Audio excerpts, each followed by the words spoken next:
antes quero decir que aquí tiña que estar Manuel López Rivadulla, o presidente do Ateneo, pero un imprevisto médico impediulle estar aquí presente. Me manda saúdos para todos. Bueno, o Ateneo, para o Ateneo é unha satisfacción poder estar na presentación deste libro, donde faise un estudio sobre a necesidade da rede de Eixo Atlántico, que é unha desde Ferrol hasta Porto. O libro se chamase Unha nova Holanda, de Ferrol a Porto, as cidades galegas e o norte de Portugal no escenario global. Creo que é unha reflexión moi importante que nos interesa a todos os galegos, e aquí estamos a presentación. Acompáñanos o autor do libro, Antón Bamonte, Xerardo Esteves, alcalde de Santiago, e Lourenzo Fernández Prieto, catedrático de Historia Contemporánea. Cedo a palabra a Xerardo Esteves.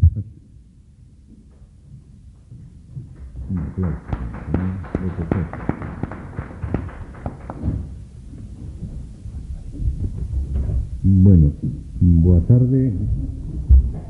Compráceme estar unha vez máis no Ateneo, que despois de 13 anos ten acreditada a súa vida e a nosa vida cunha excelencia na súa condición de templo da sabiduría. Moi ben o Ateneo, eso que quede dito de entrada, a pesar de que non podemos participar todo o que queremos. Felicidades. Eu veño aquí a recomendar a lectura do libro, é o que veño a recomendar a lectura do libro, non veño a falar ben do libro, senón a recomendar que se lea. Por qué? Porque é un libro que para min garda algo moi importante. Fíxome pensar, obligoume a pensar, animoume a pensar. E iso é algo moi interesante neste momento, se alguén o que lle leas ou que te fale oblígase a pensar. E iso ten a súa historia, porque con Antón Bamonde desde hai moitos anos paseamos por Compostela de forma distraída ou atenta, a veces ficamos en cousas, outras non, parloteamos, quizáis excesivamente, non sei se nos escoitamos porque ahora cos anos, bueno, pois o oído non está tan atento, non que é excesivo.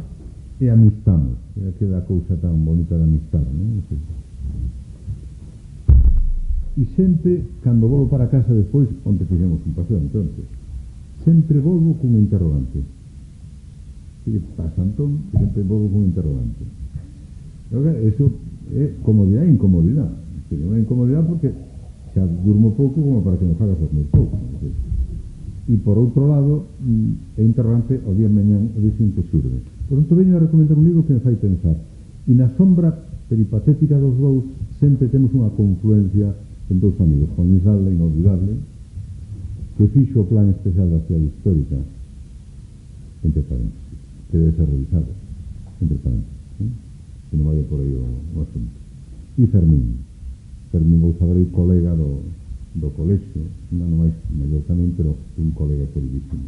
Dos personas que os dous compartimos a súa memoria. Unha nova Holanda,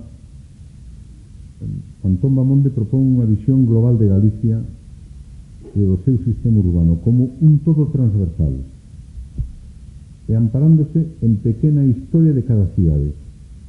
Iso é moi interesante, é dicir, un libro que reflexiona desde o aire, desde arriba, en este momento que estamos tan cansados das monografías. Por tanto, ven estupendo que un filósofo, que non é urbanista, colóquese en modo aéreo e ve a Galicia entera, a gran Galicia, esa profunda Galicia, a Galicia urbana, a Galicia do mar. E é unha reflexión interesante, porque eu boto de menos estos libros en este momento en que a insistencia en dar visións de Galicia e das cidades de forma fragmentada, esta insistencia permanente, non? En mans de expertos, os estudiosos, os eruditos, daríalle unhas vacacións, para dar paso á inteligencia, en vez de a inteligencia artificial. Por tanto, este libro é como aire para respirar. estos libros cómodos de leer é aire para respirar, é un libro de aire para respirar.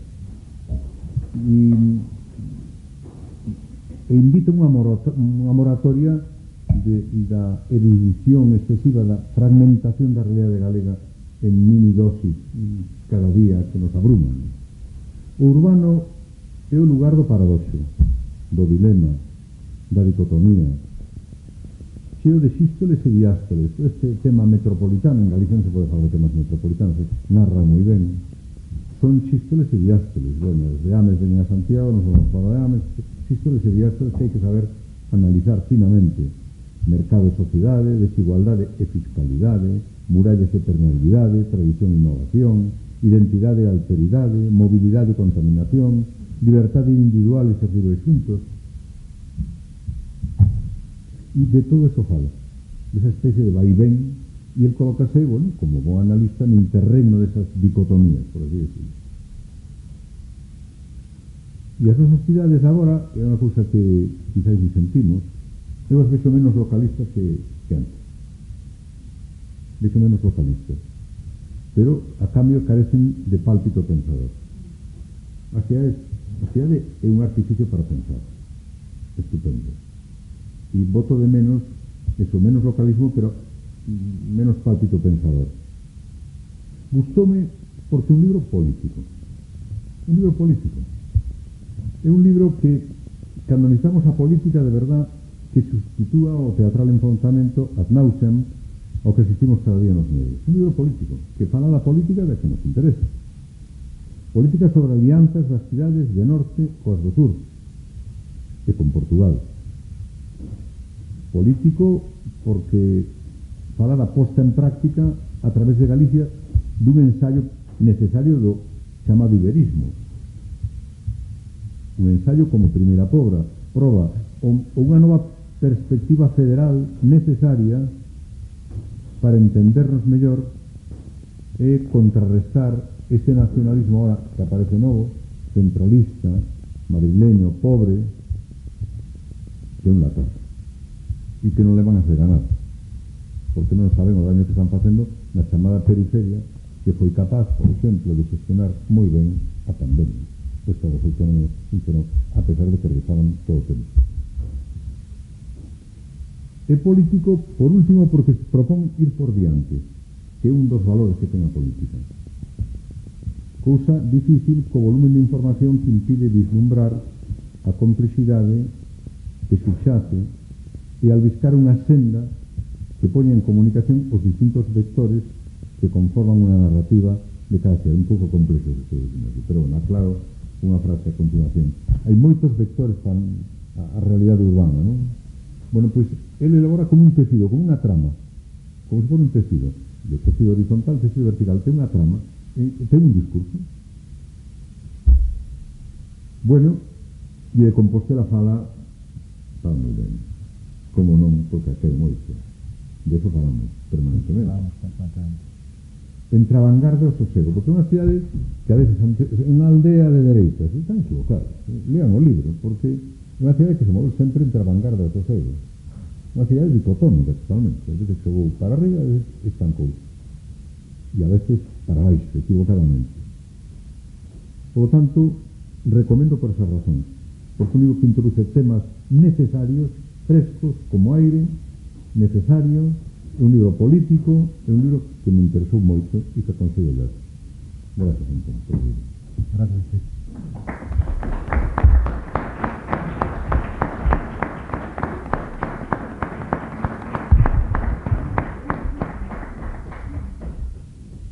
Pois, moi boa tarde, noite a todos e a todas, e un placer estar aquí e tamén acompañado ademais, non? E eu, a verdade é que vou dicir, vou empezar igual, ademais, efectivamente eu estou aquí porque este é un libro que recomendo ler, un libro que hai que ler, non? O que pasa é que vou dicir por qué e o que me suxire. E ademais hoxe é un día para decirlo, porque cando se fai un libro novo, con ideas novas, tamén se mata algo, e como xa San Martiño, pois é un día para tamén de renovar, pero sempre se renova matando algo, inevitablemente. E hoxe xa sabemos o que tamén se comen as castañas. Para min a verdade é que é un libro que hai que ler, pero é un libro coñecido, é un libro comentado e un libro discutido, que tamén é o mellor que se pode decir dun libro, que é un libro que obriga a discutir. Eu coñecino nunha fase previa, non tanto paseando como de pé na praza, non? Somos veciños, vivimos unha frente do outro, entonces o tipo de encontro é menos peripatético, máis estatuario. E polo tanto, bueno, para mí é un libro querido xa antes de velo, pois era un libro querido, non? E o mellor que se pode dicir de un libro é de un libro que quere formular cousas e que debe ser discutido e debatido, e por eso tamén debemos de escutar a que nos presenta, ainda que estes días xa explicou bastantes cousas nos medios, para poder, digamos, para darlle oportunidade ao público de discutilo. Eu só quero avanzar nesa idea. Eu creo que o feo libro é anovar e renovar e presentar unha idea de Galicia, que ten Antón, que xa presentou en máis libros e que agora efectivamente está renovando e discutindo tamén consigo mesmo e con moitos outros autores e con moitas outras ideas, non? E para min o libro plantea tres cousas que me parecen moi queridas, ademais, non? E que formula moi ben. Unha, que Galicia ten unha rede, unha trama urbana ben articulada, non? E que nos articula desde hai moito tempo no territorio. 7 cidades, máis 2, incluso máis algunha outra neste momento, e un montón de vilas que no seu nome, na súa creación, na súa lógica de centro comarcal con campo da feira grande, nos están falando de algo que existe desde o medievo, non? E que nos articula, e que calquera de nós pode recoñecelas. Estamos falando tamén que, digamos, ordenan históricamente o territorio sen que ninguén ordenase, non? Desde unha instancia diferente.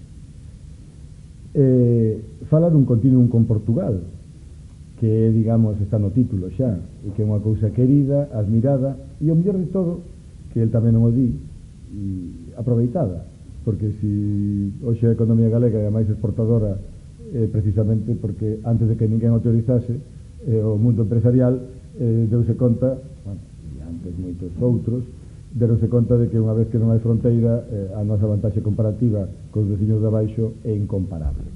Entón, porque temos unha fronteira, porque somos unha construcción romana, que a pesar de ser dous estados diferentes e antes dos reinos diferentes, nunca impediu que nos recoñecéramos, e iso que demostra o comercio e a capacidade de interrelación comercial que dan as contas de hoxe aos estados imputados, non?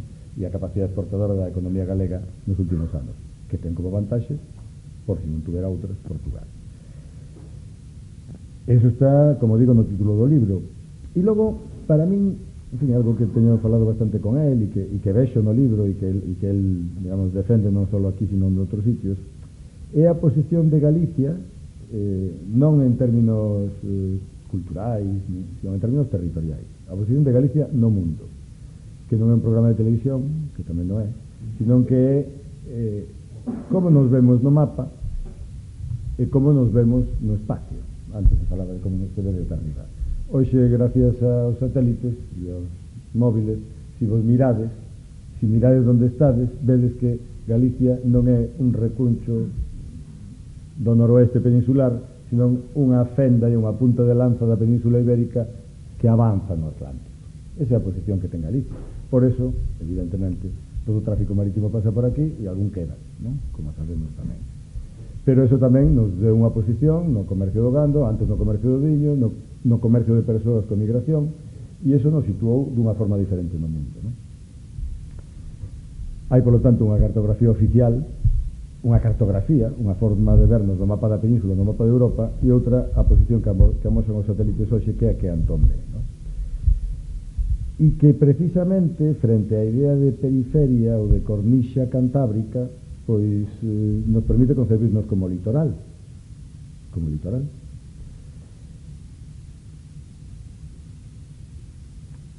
Tirar partido disto e empezar a pensalo, eu creo que o que fai o que permite facer o libro a quen non o teña claro, non? O libro permite pensar isto porque Antón, de forma autónoma, xa garantizou a liberdade intelectual e a liberdade política, tamén se fixo referencia a isto, para poder pensar isto. Se non tens liberdade intelectual ni liberdade política, podes seguir vendo a Galicia como nos mapas do século XIX, non? Como unha esquina sin ferrocarril, xa de montañas, non é así como se ve desde aquí, non é así como ve Antón, non? Sino como un continuo que vai de Ferrol a Porto, precisamente. Claro, o problema é que isto non é tan doado. Vimos dos anteollos de aquelo que non hai tanto tempo, e recordaremos todos os letreiros, se chamaba Accesos a Galicia, e seguimos cos anteollos do AVE que nos leva a Madrid. Si sacamos eses anteollos, vemos outras cousas. Vemos contenedores, que é a portada do libro, vemos portos que están feitos, pero non funcionan, que é paradóxico, pero fixéronse porque tiñan sentido, non funcionan porque ninguén lle lo dá. Quen lle ten que dar? Outros danllo, os que comercian con Portugal, por exemplo. Bueno, non sei, outro día nun encontro que tuvemos, cadrome que eu tiña que moverme pola Península Ibérica e descubrín, mirando tempos de tren, pois que de Pamplona a Tarragona chegaba en 2 horas e media. Son 300 kilómetros. Ocurriuseme mirar canto tempo levaría de París a Amberes, que é máis distancia e chegabas en menos tempo, e fun a lembrar o tempo que lograba ir en tren de Santiago a Porto, que son 190 kilómetros e son 5 horas e media. Claro, todo isto, o interesante do asunto é que nos permite pensar, pero que ademais se pode superar, non? Pero hai que superalo pensando e hai que superalo facendo, non? Crear infraestructuras é complicado, claro, leva tempo, pero pensalo, que o que fai Antón é o que nos permite facelo. En ese sentido, un libro político é un libro pragmático, non? E por outra parte, di cousas que inevitablemente para un historiador, pues, en parte son recoñecibles para un historiador e para él. Por eso se titula Unha nova Holanda, e por eso a cita que aparece aquí é de un señor que se chamaba Francisco Somoza de Monsoriu, que escribiu no ano 1775 un libro que se chamaba Estorbos e remedios de la riqueza de Galicia, para explicar o que funcionaba mal, como debería funcionar ben, e tamén o que funcionaba ben, e dixo que Galicia pudiera ser unha nova Holanda e un reino respetable por muchos siglos. Esa é a idea que retoma a Antón, ¿no? Que, como di tamén Google, ainda que iso non é de Google, é capaz de cabalgar a lombos de xigante. Como se non pensou Castelao, que se esta idea de Holanda ou de Dinamarca a todos nos sonos tamén a Castelao, pero xa fora pensado moito tempo antes. Como se non construiu Paz Andrade e moitos outros que ni siquiera lles poñemos nome Pescanova a principios dos anos 60, se non fora porque vían a Galicia onde está realmente como punta no mar e non como periferia de nada. Como se non pois antes os emigrantes foron quen de chegar a todas partes, ou os armadores de Vigo. Hai pouco vi un dato que me chamou moita atención, e é que en 1530 xa había pescadores pescando en Terranova, de aquí.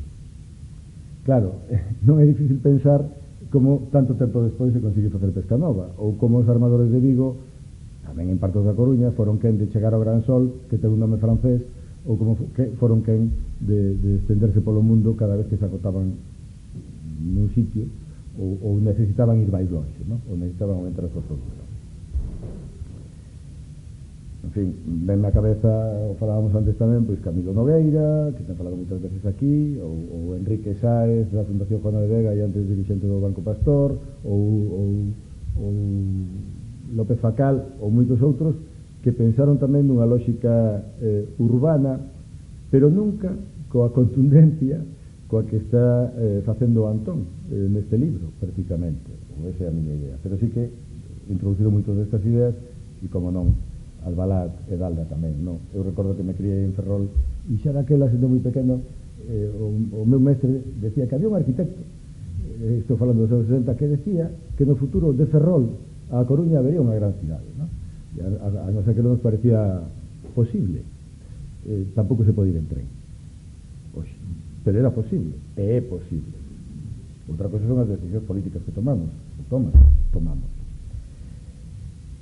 De alguna forma, e el ten moito empeño neso, el que é vilego, non? E presume sempre de ser vilego, a bo fe, pelexase tamén, e eu creo que o fai ben, entre que ás veces o discutimos, con ese ruralismo pousón, ramplón, que ás veces nos rodea, non?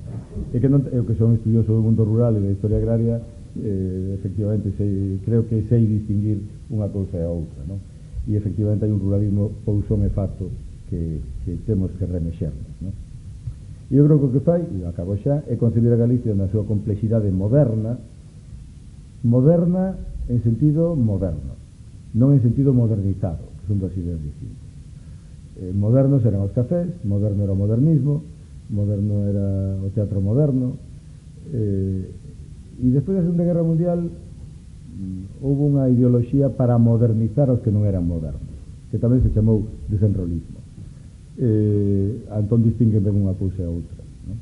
E el fala da Galicia moderna, pero unha Galicia moderna que, por outra parte, en linguaxe anglosaxona empeza con Somoza de Monsoriu, porque aí empeza a época moderna, e aí empeza a época dos modernos e dos ilustrados, non? E todo eso nos axuda moito. E axúdanos a que? Pois a pensar. E a pensar que? O futuro. Porque é o que temos que pensar, non? Sobre todo nunha Galicia na que é difícil pensar o futuro con xente nova. É unha obviedade, están as estatísticas. E os nosos fillos e as nosas fillas están fora. E están empezando a ter fillos fora. E como non nos espabilemos para que volvan, e iso só podemos facer nós, pois virán de fin de semana a pasear polos montes do Caurel ou a comer o pulpo, igual que veñen os veraneantes ou igual que veñen os visitantes, que está moi ben que veñan, pero é mellor que veñan a sitios habitados e non a sitios abandonados. E logo acabo cunha idea que non sei se está no libro, a verdade que non o recordo, pero sí que está no autor, e en todo caso está nunha entrevista que acaba de facer, non? Que titulan os xornalistas, que son vos, sempre titulan ben e collen as mellores ideas. E o título ou subtítulo é algo así como: eu non lle coñezo ninguna idea forza a Feijóo en todos estes anos. E eu, cando mandei un WhatsApp, dixe, eu tampouco, non? Bueno, pois aquí o que hai son ideas forza, porque o que necesitamos son ideas forza. É dicir, para ir tirando, para seguir de pousóns, para seguir mantendo o que temos, e non está mal, para eso sobra xente. Para pensar cousas diferentes, pois xa temos algúns, e temos moitos, e temos Antón.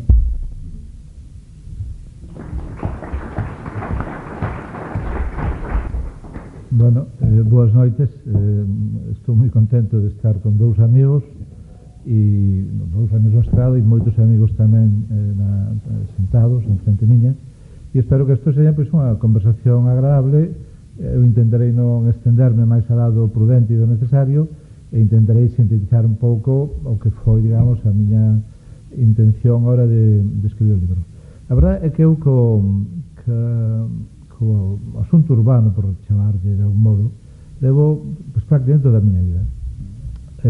Hai anos escribí outro libro que se chama Aire para respirar, que o meu amigo Forneiro, que está sentado na segunda fila, pues, decía con sorna que eran as memorias dun neno vilego, non? E efectivamente teñen algo desto, eu quería facer en aquel momento un libro costumista, que fora un retrato de época da miña xeración e da Galicia aqueles anos, é dicir, os 80, 90, non? A vida vilega ten moita forza en Galicia, non? E ten menos miserable do que me parece a min que a veces se dibuxe, digamos, a súa realidade, sobre todo a súa realidade pasada, e o mismo me parece en relación ao mundo urbano galego, que unha das miñas sorpresas constante, en fin, de moi longa data, é a escasa atención que merece o mundo urbano, que mereceu o mundo urbano en Galicia. Efectivamente, a miña vida é máis ou menos coetánea coa gran transformación que viu Galicia. Nos anos 60, se dice usualmente, o 60% da población en Galicia está ocupada no sector primario, non? Sin embargo, agora vive 1 millón de personas nas sete cidades e, contando as súas áreas urbanas, 1.760.000. É dicir, 2 de cada 3 galegos viven en cidades. Por tanto, do punto de vista do asentamento, Galicia é unha sociedade urbana, pero é que do punto de vista da súa cultura, dos seus hábitos de consumo, das súas formas de vida, etc., tamén non é. Por tanto, Galicia, en ese sentido, é un país si se quere, moito máis ao uso do que a veces se pensa. Pero este dato, o dato de que a Galicia de hoxe é xa unha sociedade urbana, isto necesita ser non só consignada, sino tamén pensada. Eu naturalmente en fin, que é a cidade? Son un señor que fixo filosofía, que estudaba a Simmel, e que decía, a que consiste a urbe? A urbe consiste no crecentamento na vida nerviosa, non? Porque os habitantes das cidades están sometidos a moitos estímulos e, por así decir, eso enerva o seu cerebro e os fai, por así decir, produce unha especie de incremento de inteligencia que está correlacionado a súa vez un intercambio de información, son as cidades un intercambio de información, un tráfico de mercaderías, e isto está a súa vez conectado ca economía monetaria, non? O que decir de outra maneira que a sociedade moderna, non? E Galicia é ese tipo de sitio onde se dan todas estas circunstancias. E outro, estou falando, así me lo leía con 20 anos e me suxería algunhas cousas. Igual que a Sennett, non? A Richard Sennett, que un libro famoso, El declive del hombre público, pois argumenta que é unha cidade? Unha cidade é un escenario, un teatro. É un lugar onde podes desempeñar distintos roles. Nunha aldea, nun pobo pequeno, nunha cidade de pequena dimensión, estarás codificado, se saberá quen eres ti, quen é a tua familia, que cousas se están permitidas e que cousas están prohibidas. Pero a cidade é o terreo do anonimato e o terreo, por tanto, onde podes poñer a máscara e non ser un, sino ser moitos. Digamos que cando en Galicia todos os entes urbanos eran de unha certa relativa dimensión, estábamos por eso mismo máis sometidos ao dictado da codificación social. Se me pasa ahora pola cabeza isto que se conta sempre de Santiago e que aparece na Casa da Troia, que na Alameda pues estaba codificado quen podía pasar polo paseo central e quen podía pasar polos laterales, non? Que eran as rapazas de servir, etcétera, etcétera. Os señoritos, digamos, estes eran os que tiñan vedado as zonas centrales, non? De tal modo que, efectivamente, no meu xuicio, no vilego, para decirlo rápido, a vida urbana sempre tuvo un tinte positivo, sempre tuvo, digamos, en fin, esa frase clásica de que a cidade nos fará libres. Bueno, isto, digamos, como primeiro punto. O segundo punto é, tal vez o meu libro son 2 libros, en realidad. O terceiro capítulo é un libro sobre as cidades urbanas, que a ver me decía que merecía outro libro que se referise non a Santiago, Coruña e Vigo, que son as cidades que menciono, senón as 7 cidades. Tal vez en algún momento pois o intento. Pero que intento en ese capítulo no que intento captar o distinto carácter das cidades galegas, que tal vez non sempre se remarca, que ten que ver, Ferrol é unha cidade creada por Felipe V un día determinado que decide crear un arsenal, e entón a partir de aí aparece esta cidade dickensiana, donde por un lado o barrio da Madalena e os militares, por outro lado Esteiro e o barrio Obreiro. Que ten que ver isto con o modelo de Vigo, que nace a fins do século XIX ao calor do Lazareto primeiro na illa de San Simón e da Conserva, e que fai que se produzca o gran despegue de Vigo. Vigo é unha cidade que nace prácticamente unha cidade industrial, e o seu gran segundo momento de despegue pois é naturalmente Citroën despois da guerra, e isto lle dá un carácter que non sei en que sentido se pode facer tan análogo ao carácter de Ferrol. Ou Coruña sempre se acentúa pois o seu carácter da capitalidade administrativa, non? Porque era a sede de audiencia de Galicia, etcétera, etcétera.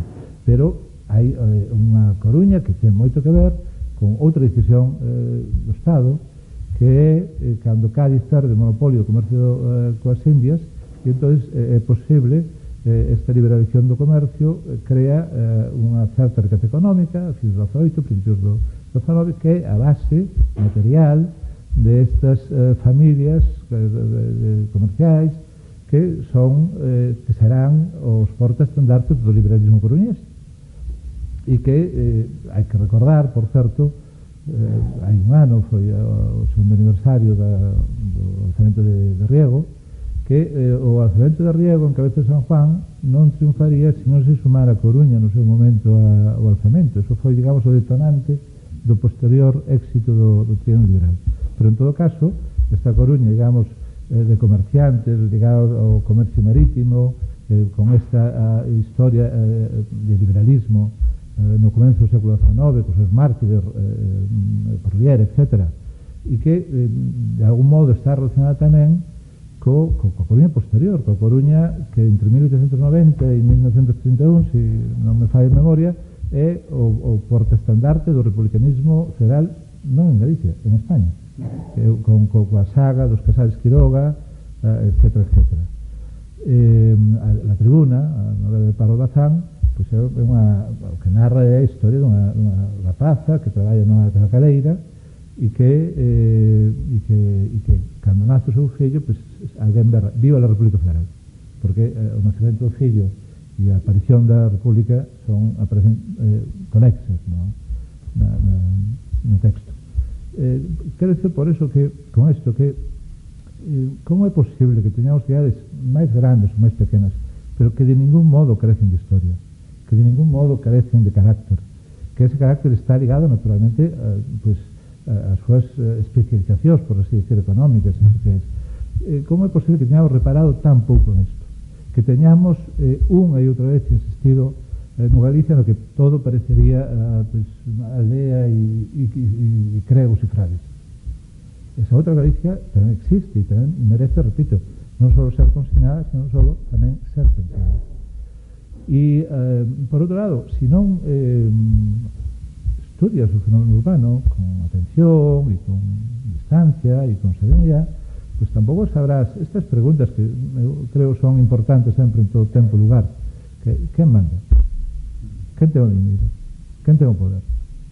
Porque o diñeiro e o poder non están na última aldea do Ribeiro. As élites, naturalmente, existen en Galicia, especialmente no plano urbano. Narro no libro pois a historia, vamos, que figura máis emblemática do Vigo do século XX que é Rafael Portolet.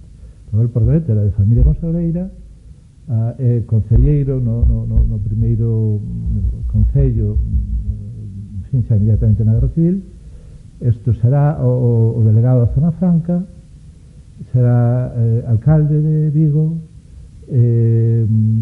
haberá o suceso de Vitrasa, que foi complicado, pero onde suprimeu os tranvías de Vigo para crear Vitrasa, a empresa de autobuses. Isto parece ser que tiña relación cos intereses da familia de Camilo Alonso Vega, que era moi amigo del, e que foi precisamente a persona do régimen que o apoiou para ser alcalde en Vigo. É moi difícil explicar a historia de Vigo no século XX sin a figura de Portolet. E tamén, e pareceu todo, e ao final, isto é o que nomea a Julio Galloso, director de Caja Vigo, que na época era unha caixa de aforro municipal. Por tanto, se queres enterarte, digamos, se non queres ter unha idea de Galicia homoxénea, na que todos somos unhas persoas cojonudas e no que todos os malos son de Madrid ou de Pequín, entón terás que analizar o fenómeno urbano e terás que reparar nas súas élites e do modo en que se configuran. Non me deterei ahora tampouco, ainda que merecería ter atención, pois o que no seu momento chamei o lobby coruñés, non? E con esta mesa redonda, pois co financiero, non? Isto co dono do xornal, co alcalde, cos constructores, se a calei é moi difícil explicar os anos 80 e 90 en Coruña e como se mandaba, non só en Coruña, sino en Galicia, porque ese lobby en gran medida decidía a xenda do que se podía ou se deixaba de facer en Galicia. Todavía temos, por exemplo, o Porto Exterior un avatar, digamos, dos intereses dese lobby, non? Por tanto, pensar ou tomar constancia da historia das cidades, da súa entidade, do seu carácter, dar conta das súas anécdotas, do modo en que, por outro lado, esas cidades naturalmente son queridas polos seus habitantes, é normal. O localismo tendemos a verlo sempre como algo negativo, pero é perfectamente plausible. Eu nací en Villalba, viví en toda Galicia, por certo, pero a maior parte da miña vida en Santiago. É imposible non ter unha xeografía dos afectos que incluye o sitio onde vives sempre, e onde tal vez, en moitos casos, naceron os teus pais, os teus fillos, etc. É dicir, isto forma parte e é bom, porque forma parte do amor polo común e digamos, por este entorno que inevitablemente xenera afectos, non? Pero é que, ademais digamos, do interés que para moitos podes ter a historia do teu sitio, as anécdotas, os costuminos, que efectivamente son a veces interesantísimas e preciosas, pois está efectivamente que se non entendes en Galicia e en calquera outra sociedade como funcionan as sociedades, como se manda en elas, isto pues tal vez te perderás boa parte da película. Bueno, por tanto, digamos, é unha parte do libro, non? Unha das claves que tal vez quixen poñer sobre a mesa implícitamente, porque intentei facer unha descripción rápida en fin, do que podía ser unha certa individade coruñesa ou viguesa ou gustrana, pero tamén con algún apunte implícito ou explícito en esta dirección que acabo de mencionar. Bueno, a segunda parte do libro, que tal vez sea máis evidente, non? En fin, eu formei parte do cónclave de apóstoles que coa Fundación Alternativa nos recorremos España, intentando contar as bondades do que foi o Instituto Catalán de 2004, despois posto en dique seco pola sentencia do Tribunal Constitucional de 2010 e que tantos sinsabores, digamos, se ten desperado non só a Cataluña, sino a España moderna, na miña opinión. Bueno, digo isto como de modo rápido. Pareceu que efectivamente a miña mentalidade desde hai moitos anos, décadas, é a mentalidade dun federalista, non? E por tanto non aproveitei unha posición de España, bueno, por tanto non exactamente, pero de algún modo está conexo, asociado, policéntrica. A España, de verdad, é unha España que efectivamente plural e diversa. Se é España, é plural, e se non é España. Os que teñen esta idea, digamos, unívoca e homoxénea, e que prácticamente confunden España con Madrid, pues naturalmente de ingleses pouco, de pragmáticos nada, e de partistas menos que cero. Pero todo ese espírito de respecto a empiri e, por tanto, a diversidade e a pluralidade que está no fondo histórico de España, ¿no? Isto, pues, creo que debe estar respetada, é un valor. Se hoxe España non estuera entretida cos seus problemas, se non estuera, España está ensimismada. O tema catalán está generando un ensimismamento de España. Pues España podería, por que non, poñer en valor a súa diversidade, a súa pluralidade, tamén no exterior, e podría ter unha visión consensuada, sin duda, e constitucional, isto da pluralidade e da diversidade. Bueno, isto o digo como que ensina as cartas, non? Para que ninguén se equivoque ou para non mentir. Ben, cal é a situación efectivamente, miremos os mapas, ou miremos desde arriba. Que é a España de hoxe? Non, que é a Península Ibérica de hoxe, perdón. O que é un eixo mediterráneo que está, vamos, hai un continuo efectivamente de población urbano. Nos mapas que a veces se fan con grafismos, ¿no? Donde se intenta indicar población a través de pirámides, etc., se ven moi ben unos mapas de luces nocturnos. A población está aí no eixo mediterráneo. Naturalmente Madrid en toda a súa coroa. Madrid é a cidade europea que máis medrou nas últimas décadas. E por outro lado está, e isto a veces non entra na conta, e isto é o que ten que entrar na conta. Se o mires desde aí, se mires non só España, a Península Ibérica, o que hai é outro continuo urbano ao oeste. Un continuo que vai de Ferrol a Setúbal, se queredes. Non só de Ferrol a Porto, por suposto. Galicia e o norte de Portugal son 7 millóns de habitantes. Galicia ten un problema demográfico obvio, está perdendo población. Por que perde población? Porque non hai traballo, porque non hai oportunidades. Os rapaces formados fanse. E así seguirá sendo. Todas as proxeccións que se fan, Galicia vai perder población. Bueno, non sei o que se pode facer. Non hai fórmulas máxicas, desde logo. Pero se me ocurre que unha forma posible é darlle as cidades son efectivamente tráfico de información, transporte, mercadorías, mercado. E hoxe as cidades galegas están moi ben conectadas, están moito mellor conectadas do que estiveron no pasado. E esas 7 cidades se deben de pensar como unha construcción urbana e mellorar as conexións, especialmente por tren, porque o tren é un medio máis rápido, máis eficiente e menos contaminante. De feito, cando se mellorou o servicio de tren entre Coruña e Vigo, isto aumentando, digamos, a velocidade, pois resultou que era unha das líneas de máis demanda en España e unha das máis rentables. Quer decir que a veces é a oferta que vai por detrás da demanda.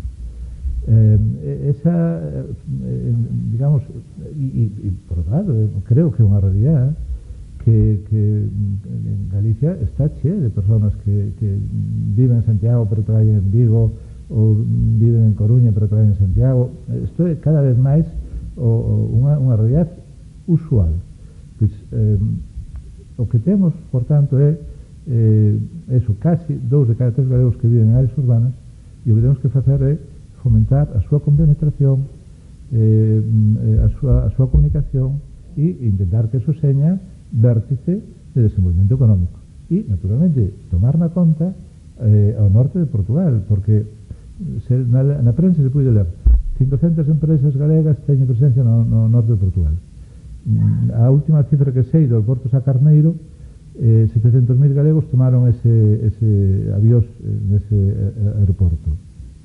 Portugal é, según López Facal, o principal inversor en Galicia. A interrelación con o norte de Portugal vai a ser, está sendo, pero vai a ser. O primeiro ministro portugués, Antonio Costa, Portugal o ten moi claro. Que ten claro Portugal? Que España en rede, en realidad se ten que reformular como a Península Ibérica en rede. Portugal non está interesada así o declarou, no AVE Lisboa-Madrid, porque o AVE tende a favorecer as cidades centrais e en este caso sería Madrid.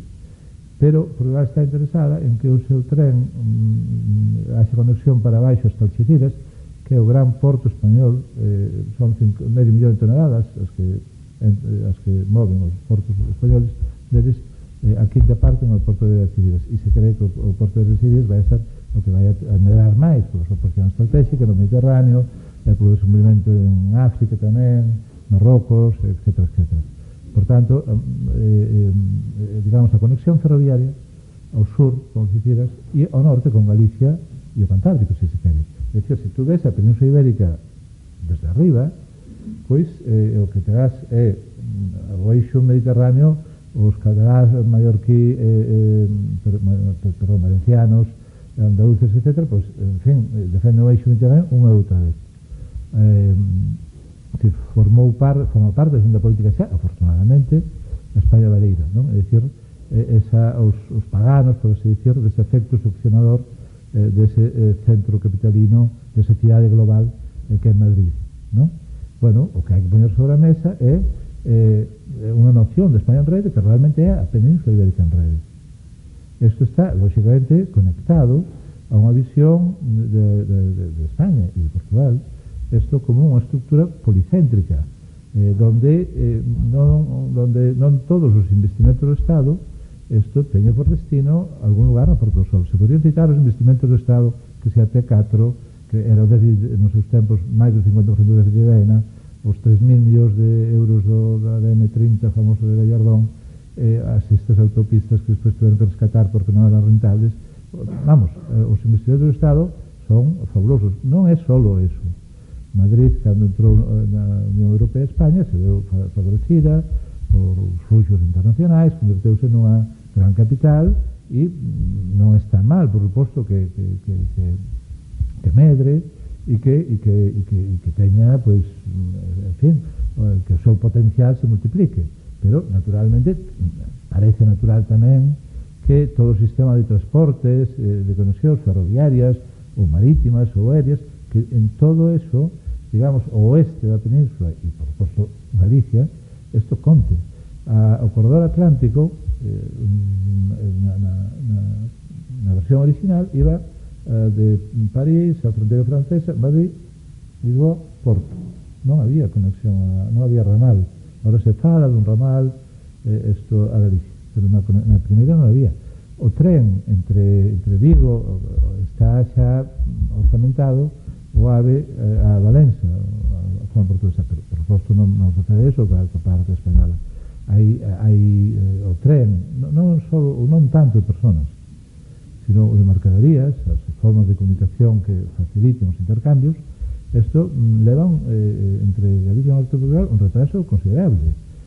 Son todos debates que hai que planear, porque, repito, Galicia está perdendo población. Temos un continuum urbano ao oeste da Península Ibérica e eso pode ser un lugar de cooperacións, de sinerxias, unha posible palanca para un certo medre, para un certo crecimento económico, social, etcétera, para que haxa un universo urbano, se quere decir así, que atraiga talento, que faga que os rapaces pois non prefiran ir ao clima e aquí agradable, a gastronomía tamén. Galicia ten moitas cousas ao seu favor, pero naturalmente precisa masa crítica, precisa xugar ben as súas cartas. E hoxe xugar ben as súas cartas, creo eu, ten que ver con esta construcción do Península Ibérica en rede, que implica antes tamén, do punto de vista galego, isto darlle pensar Galicia a outra escala, donde as súas sete cidades e as súas áreas urbanas constituyan unha única constelación moi ben entrelazada, especialmente polo tren. Si estas cartas se xogan, pois pode que as cousas pode que tal vez as cousas vayan, non digo excelentes, estupendas, pero que polo menos podamos aminorar os previsibles efectos tamén económicamente negativos isto da demografía en descenso. E nada máis, moitas gracias.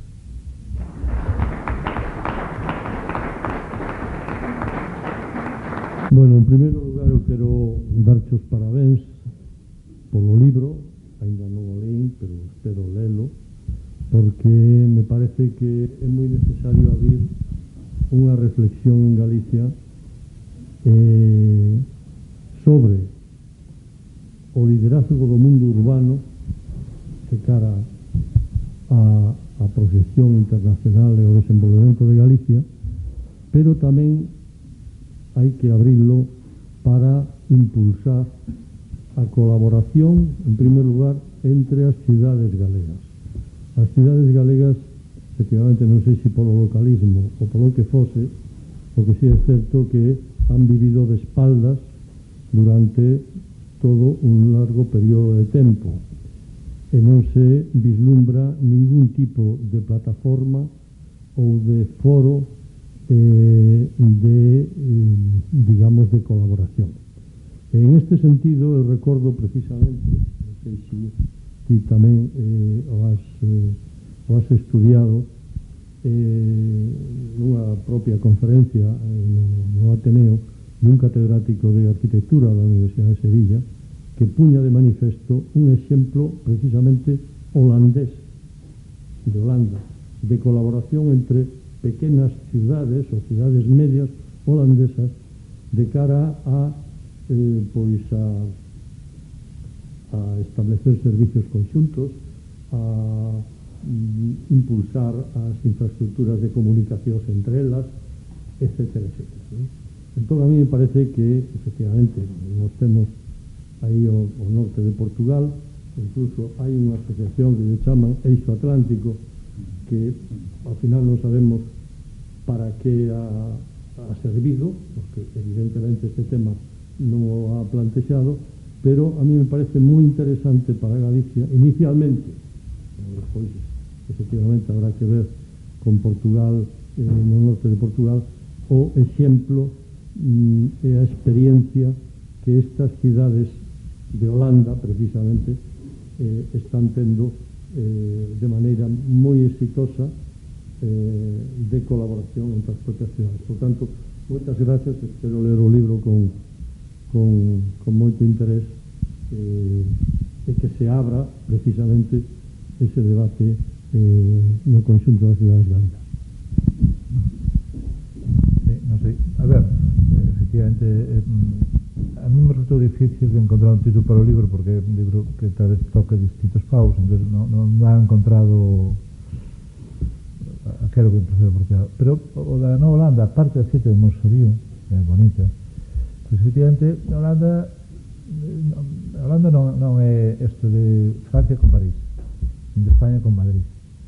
É efectivamente unha estructura de cidades policéntricas, e donde efectivamente Ámsterdam ou Haia ou Rotterdam pois, bueno, xogan funcións diferentes de modo colaborativo, e efectivamente o Randstad, non, a universidade está efectivamente en esta política que ti mencionas, e donde efectivamente o tren funciona de maravilla. Por un viaxe que fixen con Elena de Ámsterdam a Rotterdam, e despois, que é unha visita que recomendo a todo o mundo, do porto de Rotterdam, non? Con todos os entrantes e a inmensidade de contedores que hai ali, é unha experiencia que creo que merece a pena facer. Sí, sí.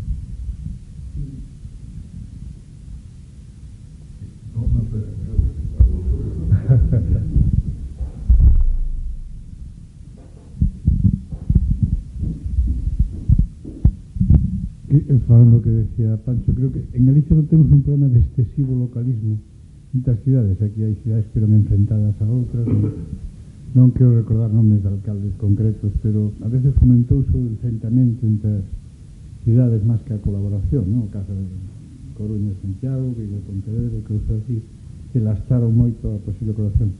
Despois, un pequeño, antes falaste de Portané, quero recordar que Portané que quitou o tranvía que iba desde Deis a Bayona, que chegaba a Bayona, e tamén é o responsable de unha barbaridade que autorizou a ponte que vai á isla de Toralla e autorizou aquele edificio horroroso que destrozou a isla de Toralla. Simplemente quería recordarlo. Que dixete ao principio que xa se non sei. Excesivo localismo. Isto é un dato, sabémoslo, non? Tamén é verdad que hai que decir que hai certa lógica. Está en Coruña, cando foi o debate da capitalidade. E claro, hai que recordar que Coruña era a sede de audiencia, o sitio onde estaban os ministerios do Estado en Galicia, onde estaban os tribunales de justicia, era, digamos, a administración do Estado en Galicia. Entón, claro, ese localismo e esa especie de nacionalismo ruculino, non, que creou Paco Vázquez, tiña moito naturalmente de impostado e de falso, pero é verdad que hai un trasfondo que a veces pasa por alto sobre as funcións que desempeñaba Coruña en Galicia antes da capitalidade en Santiago, que, bueno, que tamén hai que saber entender, non? Despois o localismo hai que é como o nacionalismo, non? Está ben se non se pasa. Que hai que sacar o látigo e domalo. Entonces, cando significa pois isto, querencia pola propiedade, vamos, un afecto en relación ao e unha solidaridade cos concidadanos. En fin, Aristóteles, pues, xa é isto, non? É dicir, é uns cidadáns que comparten unha relación de justicia. Que no realismo isto está ben, pero cando se convirte en demonizar a outro e por motivos espurios, pues, entonces, obviamente está mal. Esa é unha fase que hai que superar, claro. Creo que o localismo vai por barrios na parroquia. Por a miña casa tamén, que falta. Bueno, como non íbamos a ser localistas iniciada a democracia cando ninguén tiña nada? Ninguén tiña nada. Nin auditores, nin orquesta, nin periféricos, non tiñamos nada. Local, que tira para un ser localista? Non, é o que había de fazer. Construir cidades modernas. E evidentemente, cando quere a orquesta que e a que resta, pois hai dúas orquestas, pois temos un problema, claro. Pero localista, dicía antes, Antón, e toda vez que o localismo non existe porque tamén é verdade que existe esa permeabilidade que permitiron as espléndidas infraestructuras que temos. Por certo, hai que decir co énfase de algúns porque se foran adiante, porque claro, ahora todos somos autonomistas, pero hai 40 anos non tanto, porque bueno, para todos estamos pola autonomía e todos reconocemos que esa autonomía estupendo, as infraestructuras saliron con esforzo, e chamanse vías de acceso e non nos damos conta algo que escribimos daquilo que coño de acceso é a gran infraestructura de Galicia entre os galegos, pero poucos decían. Pero claro, que o abre a conexión dos cidades, quen quedou fora? Ferrol, de Lugo, os pobres de sempre, e que se acorda de Ferrol? Nadie. Logo ao final é verdad que ese localismo teceu Galicia a través dun factor fundamental que é a autonomía. Foi a autonomía o gran factor que permitiu que este país seja para diante. Gobernar a quen gobernar, dame igual. Pero a autonomía foi o gran factor que identificou este país. E, por tanto, surgiu o país. Tanto, ahora, o tempo do localismo xa non o vexo.